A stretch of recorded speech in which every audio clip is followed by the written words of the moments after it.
ঢাকার যানজট নিয়ন্ত্রণ ও সড়কে শৃঙ্খলা ফেরাতে আরও ৫০টি ট্রাফিক সিগন্যালে স্বয়ংক্রিয় সংকেত বাতি বসানোর উদ্যোগ নিয়েছে সরকার। আর এ কাজের জন্য ব্যয় ধরা হয়েছে প্রায় ১০০ কোটি টাকা।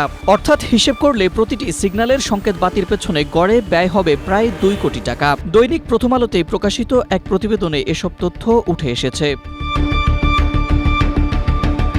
প্রতিবেদনে বলা হয়, গত ১৮ জুলাই প্রধানমন্ত্রীর কার্যালয়ে অনুষ্ঠিত এক বৈঠকে রাজধানীর যানজট নিয়ন্ত্রণ ও সড়কে শৃঙ্খলা ফেরাতে আরও ৫০টি স্বয়ংক্রিয় ট্রাফিক বাতি চালুর নির্দেশ দেন প্রধানমন্ত্রী তারেক রহমান।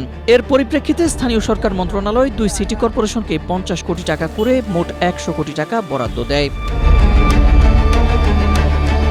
তবে এই অর্থ শুধু সংকেত বাতি বসাতেই খরচ হবে না।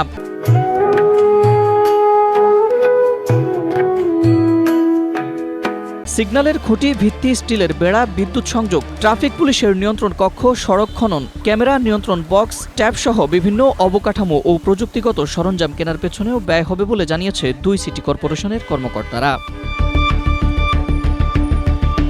সিটি কর্পোরেশন সূত্রে জানা গেছে, মানিক মিয়া অ্যাভিনিউ, আসাদ গেট, গণভবন, মোহাম্মদপুর থানা, Sony cinema hall, Mirpur ১০, Mirpur ১২, Gulshan ১, police plaza, Niketan, Azimpur new market, science laboratory, Dhanmondi ৬, Kakrail, Bijoynagar, Gulistan square, Moghbazar মোড় সহ মোট ৫০টি স্থানে এই বাতি বসবে।